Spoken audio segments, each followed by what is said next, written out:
Bueno, voy a hablaros de este libro de Marina Abramovich, titulado en la traducción Derribando muros, publicada en la editorial Malpaso, en traducción de Sergio González. El título original es Walk Through Walls, a Memoir, es decir, caminando o caminata a través de los muros, una memoria, publicado originalmente en el 2016 y recién aparecido ahora en el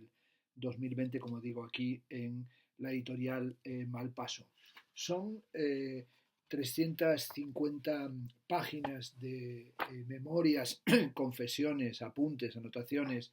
de Marina Abramovich, que en realidad están escritas por otra persona, entiendo, porque fundamentalmente están dictadas. En algunos momentos hay incluso una interpelación a ese, el que escucha y el que transcribe, y aunque no he dado con esa referencia, porque no se introduce aquí el nombre de la persona que ha convertido en texto, en literatura, las memorias de Marina, da la impresión que fuera James Kaplan, dado que en los agradecimientos dice que le gustaría expresar su profunda gratitud a James Kaplan, que le escuchó durante innumerables horas y ayudó a contar mi historia. Su deseo de comprender mi vida me ha conmovido hasta la médula. Es decir, que tal vez sea James Kaplan, supongo que sí, quien escuchó a Marina Abramovich durante mucho tiempo y convirtió esto en las memorias. En cualquier caso, aquí tenemos la voz, el testimonio de Marina Abramovich en un libro de verdad interesantísimo que a mí que tengo sentimientos encontrados en relación a la obra de Marina Abramovich, que hay partes que me apasionan y que me encantan y otras, las más recientes, que no me interesan nada y que me parece que han caído ya como una especie de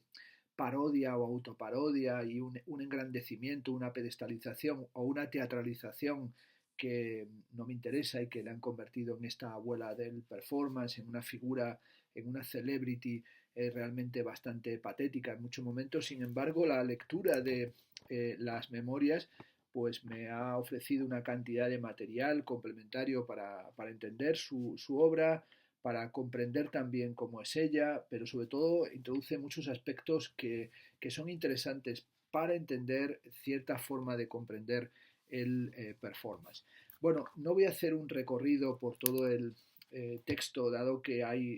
he tomado una cantidad enorme de notas. Bueno, un libro, por cierto, que es tan absorbente que empecé a leerlo una tarde y estuve leyendo todas las páginas sin parar hasta que lo terminé. Y la verdad es que lo terminé mucho más rápido de lo que pensaba, es decir, que me pude ir a dormir en esa noche, pero realmente es un libro que te absorbe, que te atrapa. Eh, bueno, es un recorrido cronológico por su vida, por la relación con sus padres, que es algo que, aunque había oído hablar de ello y en algunas obras aparecen los padres Danica y Vojin Abramovic, pues me ha parecido impresionante, ¿no? Esos padres partisanos, con esa relación tan conflictiva, de tanto desamor como había en esa casa, con ese padre pues que era un padre tremendamente infiel, pero esa madre con esas tendencias disciplinarias absolutamente increíbles y cómo eso va a ir influyendo en el propio carácter de Marina Abramovich, fascinada por su padre y también en conflicto permanente con su madre, ¿no? Hay aquí toda una historia, también una trama de lo que era la vida en Yugoslavia en el régimen de Tito o durante el régimen de Tito y también la proximidad de sus padres con el régimen de Tito, pero también el distanciamiento progresivo que se va produciendo. Eh, Interesantísimo también el comienzo de la formación artística de Marina Abramovich, sus lecturas, su interés por Rilke, por Proust, por André Gide, por Kafka, la época en la que empieza a ir a la formación académica y sobre todo cómo va a realizar sus primeros cuadros y sus primeras obras, esos cuadros en los que nos habla de una pintura de nubes, pero también cuando va estableciendo sus relaciones con los compañeros de la universidad y con los compañeros de formación y cómo van recibiendo también noticias del arte que se está produciendo fuera de Yugoslavia y cómo le van a ir inspirando. También cómo van surgiendo sus primeras relaciones sexuales y también toda esa pulsión sexual que atraviesa toda su vida y que está tan presente en toda esta biografía, en todo este diario. También cómo fue importante para ella toda la llegada de la información sobre las prácticas performativas y también bueno, la importancia que tienen, por ejemplo, los performances que se hacían en el Centro Juvenil de Belgrado y cómo con el grupo 70, bueno, hay ilustraciones, ¿verdad?, en el libro que nos muestran a Marina Abramovic con los compañeros de generación del momento y también con aquellas performances iniciales que ella hace, por ejemplo, con la ruleta rusa, es decir, donde agarra un revólver y aprieta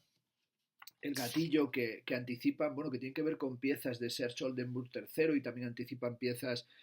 posteriores, por ejemplo, de Tania Bruguera, la obra que hizo en el Fiat Pavilion en la Bienal de Venecia, aquel pabellón que se hizo como un pabellón montado por J. Castro y con la financiación de la comunidad de Murcia. También, bueno, va a ir hablando de su negativa a tener hijos y cómo eso va a marcar también su vida, entendiendo que lo único que tiene sentido es su arte y cómo la relación con sus parejas, esa resistencia a ser madre también va a traer y va a llevar sus consecuencias. Cómo va a contactar o cómo va a empezar a contactar con figuras decisivas del arte de este periodo, como por ejemplo cuando en el año 73 va con los miembros de su colectivo artístico a un festival a Edimburgo y como allí conoce a Joseph Beuys y bueno, aparecen imágenes con Joseph Beuys de aquellos momentos de comienzos de los años 70 y bueno, también cómo va a realizar la performance Ritmo 10, esa famosa acción con el cuchillo y con los cuchillos moviéndolos o clavándolos entre sus dedos. También muy interesante cómo Marina Abramovic habla de su trabajo como un trabajo que tiene carácter musical o que tiene que ver con toda esa constelación musical post-Cage y cómo en cierta medida este libro da también pie a una interpretación de Marina Abramovic vinculada a la música experimental y también al arte sonoro o se encuentra por lo menos en esa línea y también cómo le interesa desde el principio toda la cuestión de la energía o de la transmisión de energía y también evidentemente todo lo que tiene que ver con la reivindicación de Nikola Tesla y toda esa búsqueda, digamos, de energía y también ella cómo entiende su cuerpo y el performance como un medio para la transmisión de energía. Bueno, va a ir señalando cómo empieza a partir de los 70 a intervenir o a ser invitada a exposiciones, por ejemplo, cómo es llamada la exposición contemporánea en Roma por parte invitado por Achille Bonito Oliva y cómo allí conoce a artistas como Joan Jonas, Charles-Magne Palestin, Simon Forti, Luigi Ontani o también a los artistas del Povera como Marisa y Mario Merck, Giannis Cunelli, Luciano Fabro, Giovanni Anselmo o Penone y cómo le va a interesar a ella desplegar un arte de carácter visceral y cómo sentía que las posibilidades del performance eran infinitas, cómo va a ir conociendo a distintos artistas, por ejemplo habla del interés que tuvo cuando conoció al artista brasileño Antonio Díaz y también consejos que le dio por ejemplo Joseph Beuys cuando le dijo que tuviera cuidado y con el fuego y también cuando realiza la pieza Ritmo 5 colocándose dentro de una estrella de fuego y las consecuencias también que tuvo y cómo bueno pues llevaba el cuerpo, su cuerpo hasta el límite y cómo empieza a surgir la leyenda de una artista temeraria, una artista que se desnuda, que trabaja con su cuerpo, como sería el caso de Ritmo 4 y como todas esas imágenes y esas acciones de Marina Abramovic desnuda pues van a causar pues vergüenza o van a avergonzar a su madre, a su estricta madre que no quería saber nada de ese tipo de planteamientos. Va a hablar también de su acción Ritmo Cero en el estudio Morra en 1974, cuando permanece y permite que se actúe sobre su cuerpo y también como aparecen ahí comportamientos agresivos hacia su cuerpo, como alguien le clava unos alfileres y también cómo alguien le hizo un corte en el cuello y le chupó la sangre y cómo tenía todavía, cómo le quedó una cicatriz. Cómo va a realizar también o va a ser invitada a participar en acciones de Hermann Nix, de los accionistas vieneses, y cómo le desagrada la acción en la que participa, y cómo va a realizar otras obras como sería Thomas Lips, en las que trabaja con la cuestión del dolor y cómo atravesar el dolor para llegar a otro, para atravesar el dolor para llegar a otro estadio de conciencia.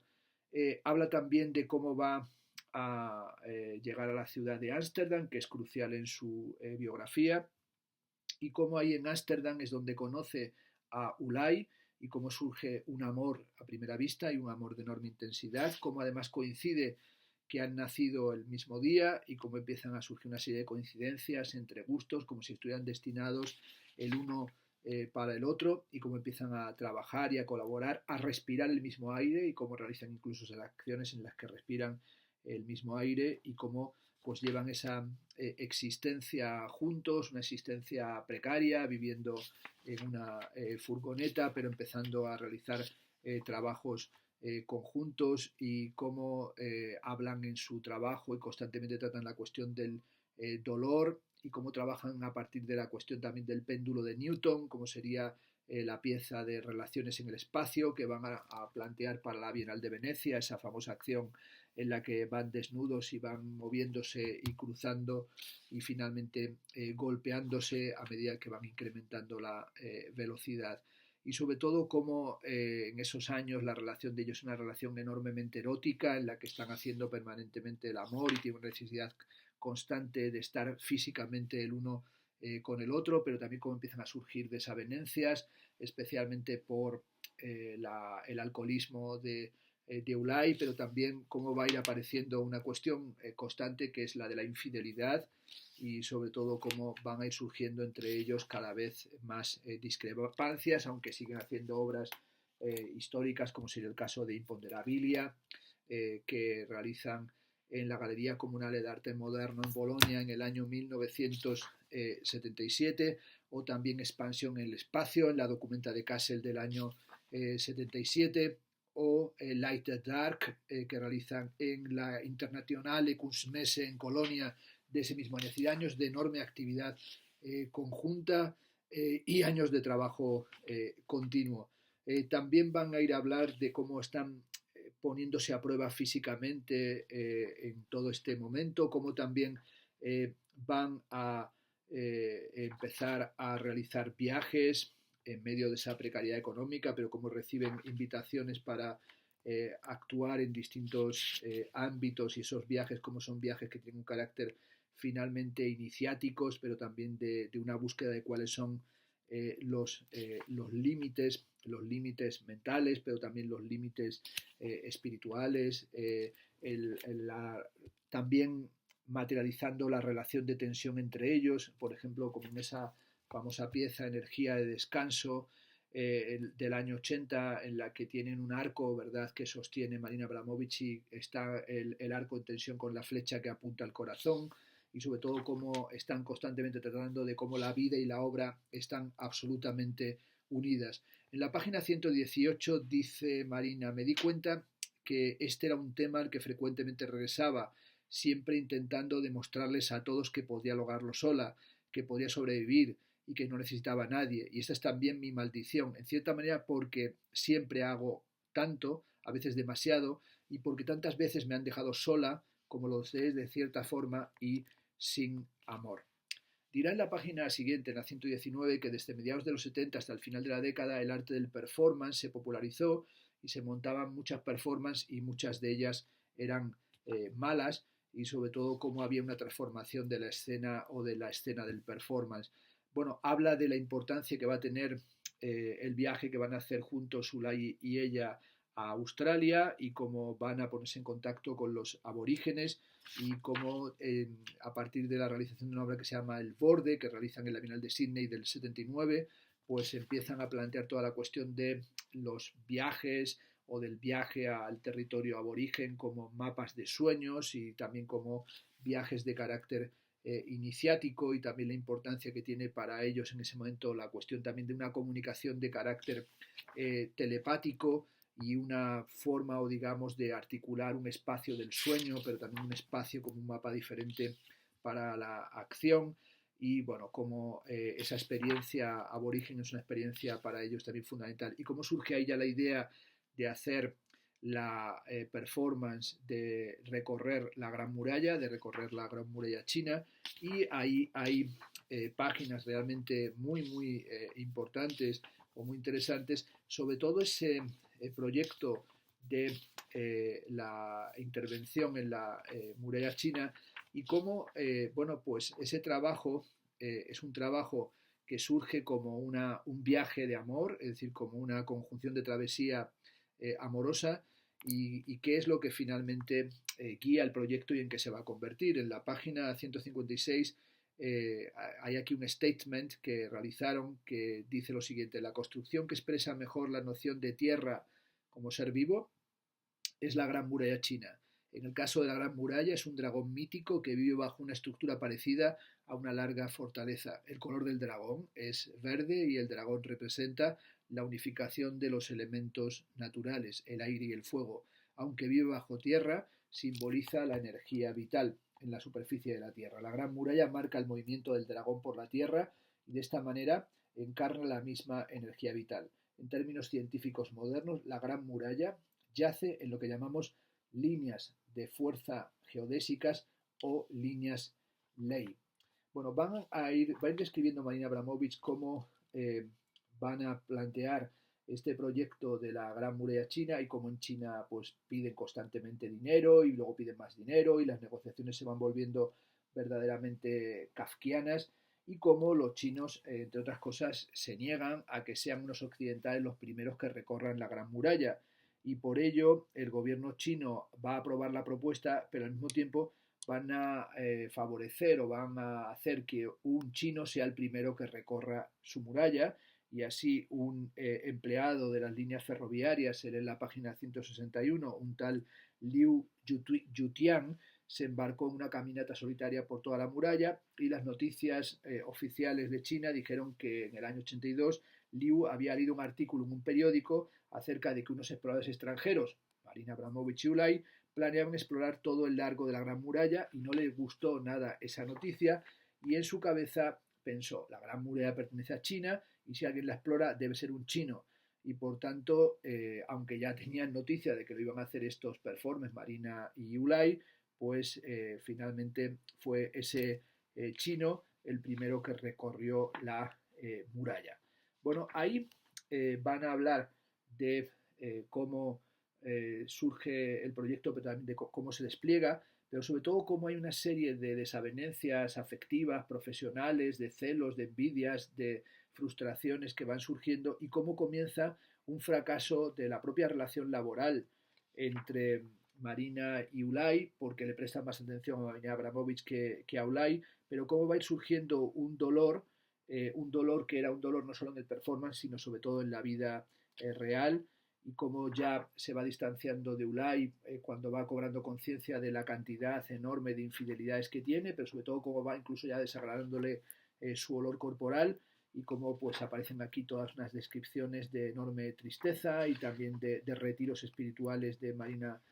Abramovic y de cómo cuando hacen la pieza ya están distanciados y cómo se inicia esa caminata, pero sobre todo cómo se describe, más allá de toda la mitología o de toda la romantización de esta acción de Marina Abramovic y de Ulay, cómo en realidad es muy frustrante para ellos pues tener que ir acompañados por el ejército chino, por intérpretes, por traductores, cómo se comprenden que la muralla, se dan cuenta que la muralla está destruida en gran parte o en muchos momentos ha desaparecido completamente y cómo muchos lugares son lugares que el gobierno chino no permiten que transitan o son lugares en los que hay cuestiones que tienen que ser totalmente invisibilizadas, por tanto gran parte de la muralla no la van a recorrer, sino que van a hacer rodeos en automóviles militares y cómo hay un control constante de la actividad que están realizando. Pero sobre todo va a ir hablando de la relación también con su guía, con Daya Ham, que es una relación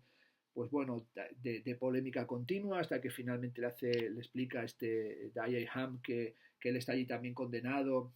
porque resulta que ha estado en los Estados Unidos y se ha interesado por el break y le empiezan a considerar como una especie de disidente, pero como finalmente pues consiguen tener una cierta relación de complicidad a partir de unas fotografías que él hace de su guía, haciendo una serie de gestos en la Gran Muralla. Como finalmente se encuentran Ulay y Marina el 27 de junio del 88 en Erlangen, pero el encuentro no es como lo había pensado, es decir, un encuentro en el que se imaginaban encontrándose caminando en la muralla, sino que Ulay estaba esperándole en un sitio bueno, estaba sentado en un lugar esperándolo, llevaba ya 3 días, y dice que había un pequeño grupo de espectadores que acudió a ver nuestro encuentro y como lloró, dice Marina, mientras se abrazaba con él, fue un abrazo de un colega, no el de un amante, la calidez se había agotado, pronto me enteré de que había dejado embarazada a su traductora, Ding Xiaosheng, y se casaron en diciembre de ese año en Pekín. Tras 12 años la relación estaba ya completamente rota. A partir de ahí comienza también una parte que no conocía y que es muy interesante, y es cómo Marina Abramovich va a decidir comprar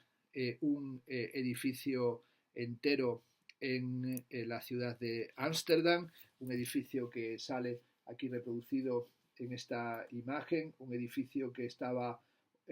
ocupado por yonkis y también por un narcotraficante, y bueno, lo compró por una suma de dinero pues muy pequeña, y cómo decidió restaurar el edificio y demuestra que hizo ahí una fantástica inversión, porque resulta que va a ser un edificio que le va a reportar años después, cuando lo venda, pues realmente pues pingües beneficios, y lo va a poder vender por mucha más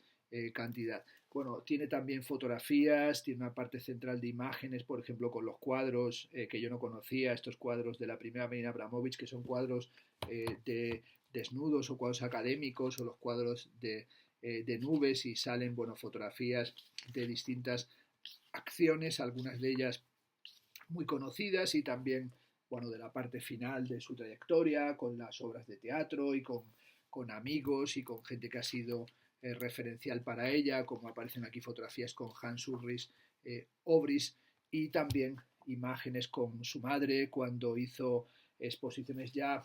por ejemplo, en la Galería Charles Cartwright en París en el año 90, o cuando le invitaron también a intervenir en el Pompidou, cuando ya su madre pues estaba absolutamente encantada de que su hija tuviera pues esa fama, y aunque había sido una pues persona, su madre, que se avergonzaba con las acciones que hacía, pues también como ella, ese mundo del arte del que formaba parte, porque había tenido un papel también en cuestiones de arte y patrimonio durante el periodo de la Yugoslavia de Tito, pues como ella pues acudía a esas pernichas en París y hablaba en francés, y se erigía en cierto sentido en representante de su hija, con la que no es que tuviera precisamente la mejor de las relaciones. También nos habla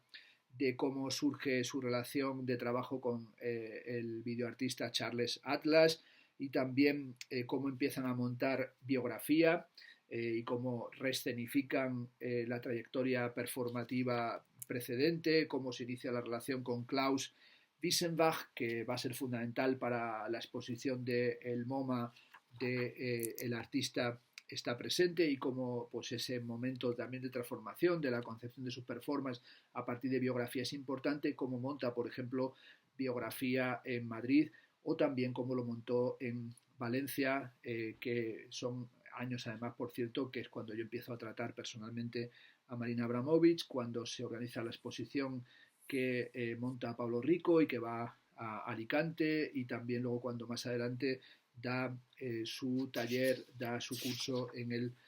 CENDEAC.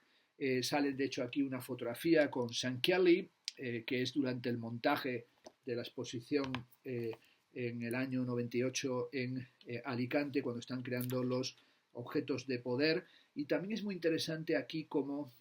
aparece el momento en el que Sean Kelly pues bueno, le cesan o pierde su trabajo en una galería y se convierte en marchante de Marina Abramovich, y más adelante en su galerista, y cómo va a ser Sean Kelly decisivo en la cuestión de cómo editar la documentación de las performances de Marina Abramovich, es decir, que es el que propone esta cuestión de las fotografías con el texto descriptivo de la acción, y se puede decir que ahí es en cierto sentido un coautor en el modo editorial que va a tratar la documentación y también en la comercialización de su obra, porque también aquí se ve a lo largo de todo el libro que no es precisamente que haya sido el trabajo de Marina Abramovich o sus performances, algo que ha tenido un mercado muy amplio, salvo en la última época en la que evidentemente sí que ha conseguido enorme financiación para sus proyectos, ¿no? Bueno, aquí va a ir también hablando de una serie de acciones fundamentales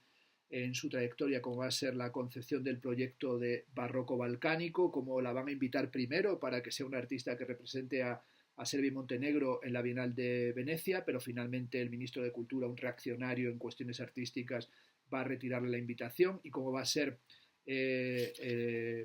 Germano Chelanch quien la invite a participar en el pabellón curatorial, en el pabellón internacional, y ahí va a hacer esa pieza del barroco balcánico, cómo va a ir a grabar a sus padres,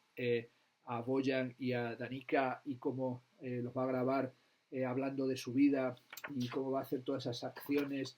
primero en Delirante, en el Teatro de Frankfurt, con las ratas, ¿no? Como una especie de reflexión sobre lo abyecto y sobre lo inconsciente y sobre el sentimiento de la vergüenza, y luego cómo va a realizar la intervención en el pabellón de la Bienal de Venecia, y cómo, bueno, pues es una pieza que le va a reportar pues el ganar el León de Oro, y realmente conseguir una fama absolutamente extraordinaria, ¿no? Va a señalar cómo es en ese contexto de la Bienal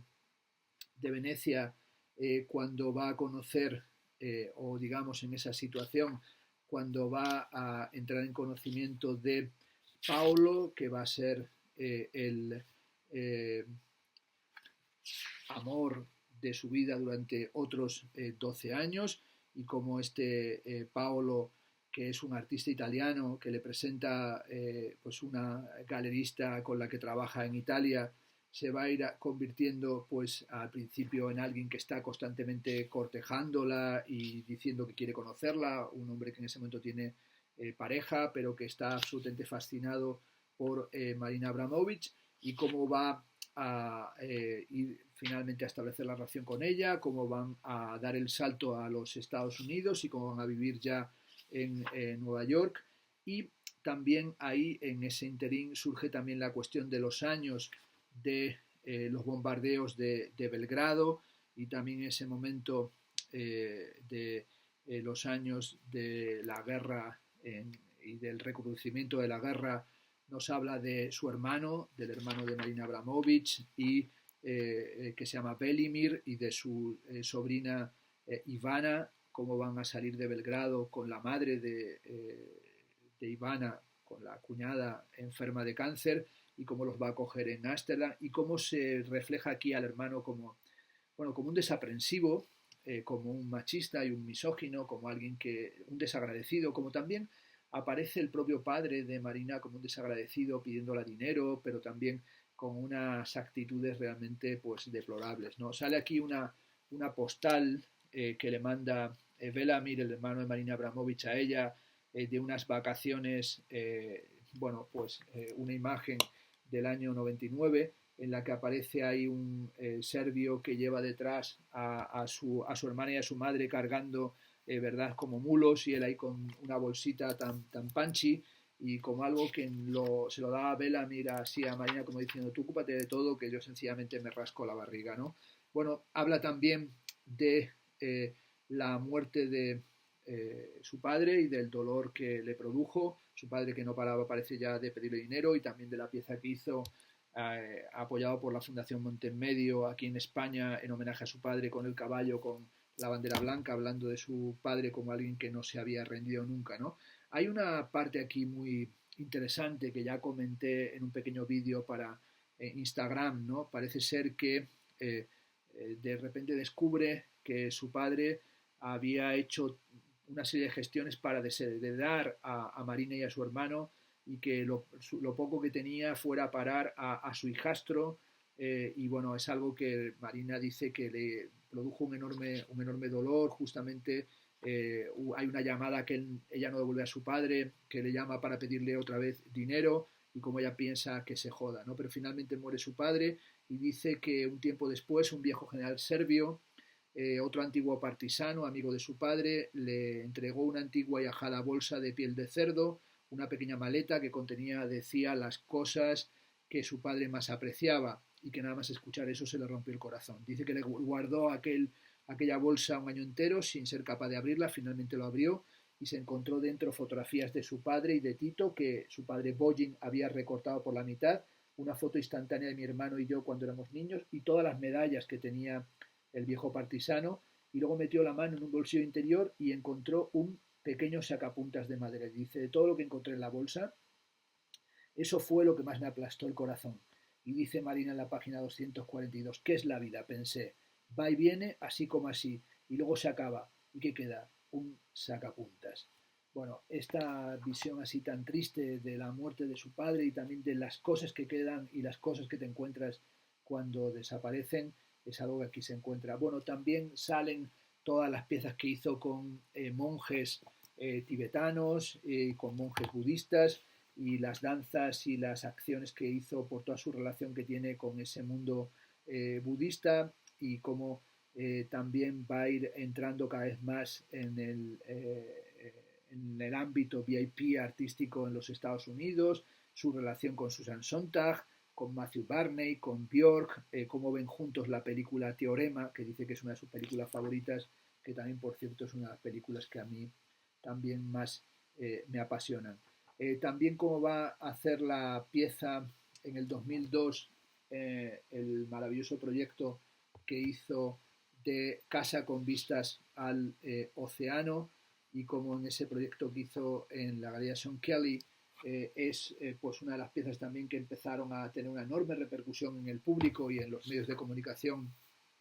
en los Estados Unidos, y cómo esa es una pieza que le gustó muchísimo a Susan Sontag, y cómo va a comer con Susan Sontag, y cómo Susan Sontag le regala un libro del que ya había escrito el prólogo. El libro son las cartas del verano de 1926, la historia de la correspondencia entre Rilke, Stasieva y Pasternak, prologado por Susan Sontag, que es uno de los libros que había sido fundamentales también en la formación adolescente y cultural de la propia Marina Abramovich, y es otra de esas coincidencias que aquí surgen de cómo se fueron trenzando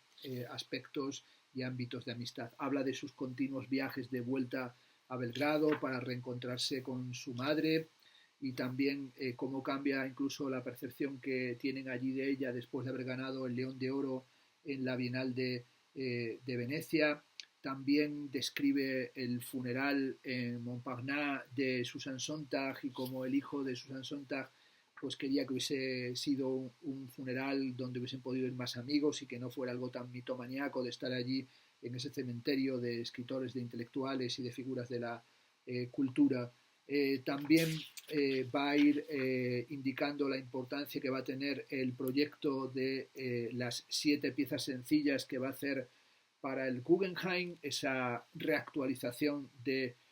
performance, y cómo en ese trabajo de reactualización de las performances, cómo va a ser algo complejo, porque bueno, va a reactualizar piezas de Bruce Nauman, de Vito Acconci, de Valerie Expert, de Boyce, y luego piezas también suyas antiguas y alguna nueva, y cómo también va a hacer, y cómo cuando trata de conseguir Transfijo de Chris Varden, también hace una pieza de Gina Pane, como Chris Varden pues no da el permiso, que era la pieza para crucificarse encima de un Volkswagen Escarabajo, recordando la pieza de Chris Varden. Como esa acción también es una acción que va a tener una enorme repercusión, y cómo va a ser aclamada en el Guggenheim. También tenemos aquí toda la parte de la muerte de su madre, y cómo su madre pues tiene una fase terminal dolorosísima, y cómo también aguanta espartanamente, y cómo aparece esa mentalidad de resistencia, esa mentalidad dura, y cómo hay esa ternura final de Marina hacia su madre, y cómo cuando organiza,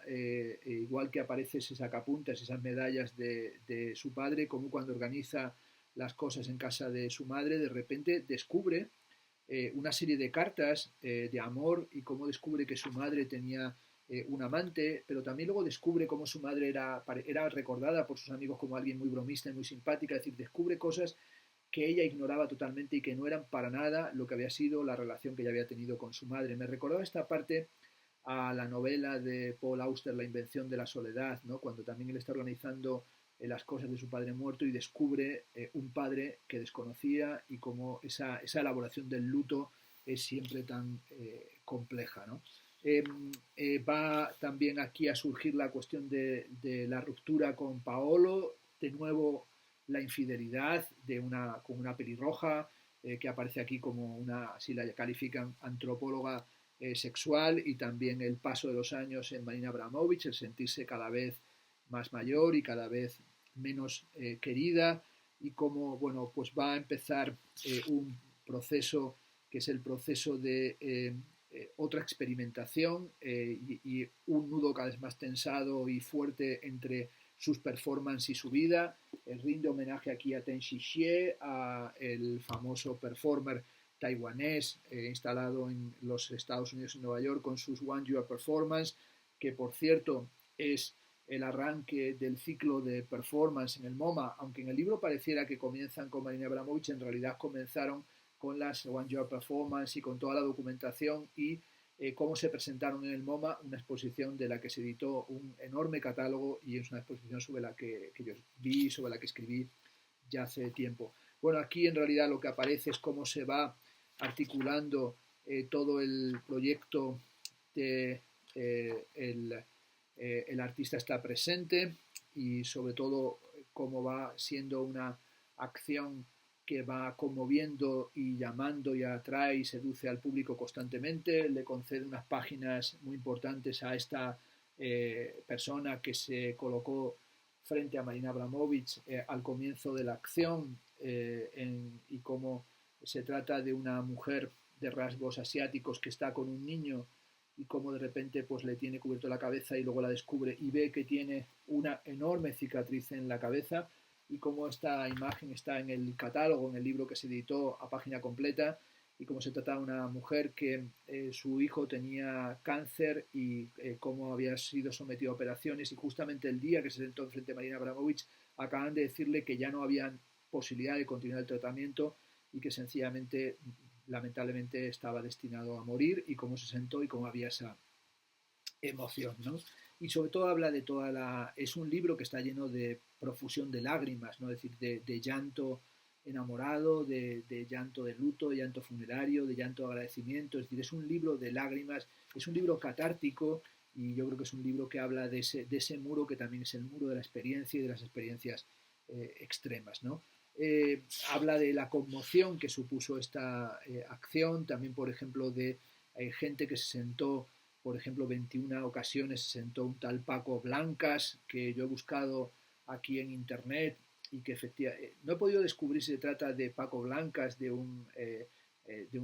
español o de un latinoamericano, pero bueno, también de Paco Blancas, que hizo también un homenaje a Marina Abramovich y aparece en la página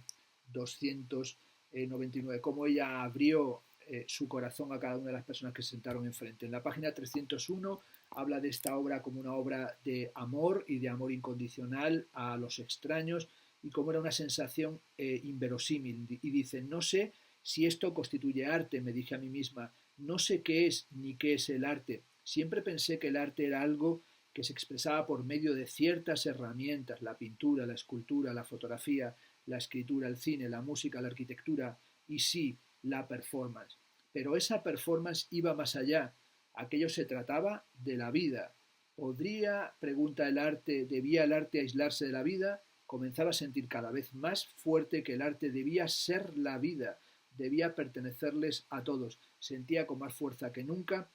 que lo que había creado tenía un propósito. También va a hablar de cómo las celebraciones al terminar la acción pues fueron un desastre, cómo se emborrachó Klaus Wissenbach y cómo también se molestó el galerista Sean Kelly porque en la fiesta, en los discursos de agradecimiento a Marina se le olvidó mencionarle. También aparece al final del libro cómo surge el Instituto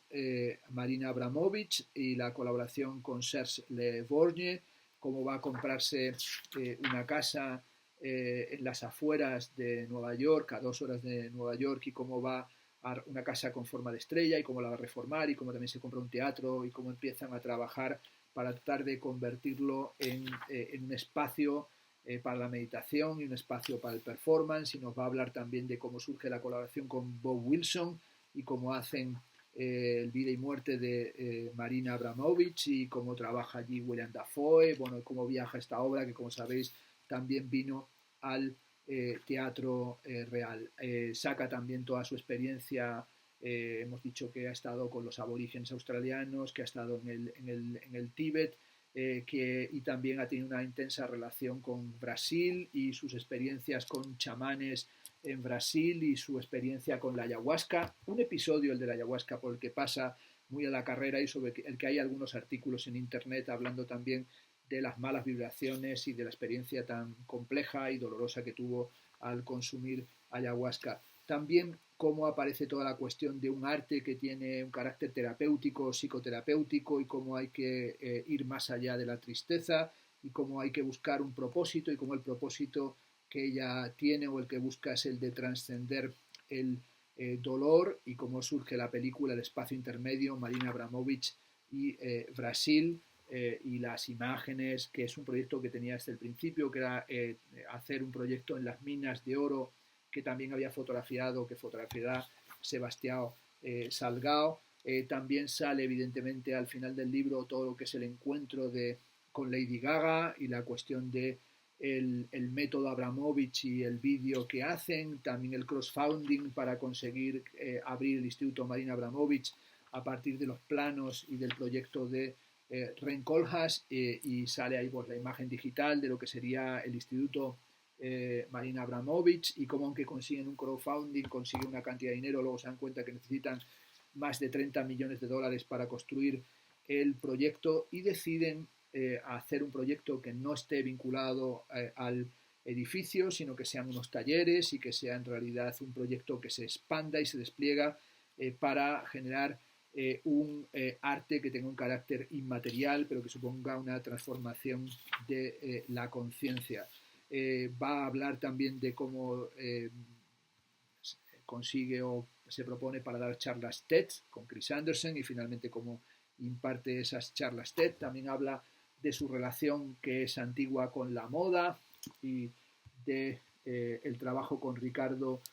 Tisci y el desfile de Givenchy que va a hacer o que va a montar en Nueva York. El libro termina con la imagen, que es la imagen también de portada, la imagen de Marina Abramovich vestida de blanco, con el dedo negro colocándolo encima de la llama de una vela, y también termina hablando de esa trascendencia del dolor, de los retiros ayurvédicos, de cómo en los últimos tiempos tenía pues una situación física y una sensación de agotamiento y de taquicardias que hicieron que tuviera que retirarse, y cómo se retiró sin teléfono, sin contactos, hizo ese retiro de meditación, y cómo consiguió curarse, y cómo en un viaje en el Océano Índico, pues una tarde mientras caminaba por una playa desierta, decidió, dice, empaparse en la espuma, y termina así el libro. Me quité la ropa y me metí. Las olas eran enormes, el agua era color azul jade y brillaba con la luz del sol. El océano era gigante. A veces solo necesito sentir la vida con cada uno de mis poros abiertos. A veces solo necesito sentir la vida con cada uno de mis poros abiertos. Cuando salí del agua me sentí completamente energizada, me sentí luminosa. Luego me vestí y caminé hacia el bosque justo detrás de la playa. Conforme me adentraba en la espesura, el sonido de las olas se desvanecía, y de pronto pude sentir a todos los seres a mi alrededor. Todo era vida, una especie ahí de panteísmo, pero también de comunicación y comunión con la naturaleza, y también de un derribar muros que, como se puede apreciar, no es solamente la historia de un proceso artístico, es también la historia de una transformación, de la búsqueda de una conciencia diferente del mundo, de la raíz de la vida. Es un libro muy atravesado por la espiritualidad y por la meditación trascendental, y es un libro que yo creo que derriba también ciertos muros. Para mí los ha derribado de mi aproximación a Marina Abramovich, y aunque hay muchos momentos narcisistas, megalómanos, egomaníacos, que son parte de la propia personalidad de Marina Abramovich, yo creo que hay muchos momentos en los que nos ofrece el retrato de cuerpo entero, el retrato y el desvelamiento, y sobre todo el desnudo hermosísimo de Marina Abramovich, que es sin duda una de las grandes figuras del arte del final del siglo XX y de nuestra época del siglo XXI. Por tanto, un libro muy, muy interesante, que nos ofrece una cantidad de material para pensar y para discutir y para estar también, ¿por qué no?, en muchos momentos en desacuerdo, con una prosa muy bien trasladado el relato oral de Marina Abramovich a una prosa muy hermosa, y por tanto un libro que os recomiendo a todos los que os interese el arte contemporáneo, y si os interesa además la figura y el trabajo de Marina Abramovich, por fin tenemos que felicitarnos porque lo tenemos ya traducido en español.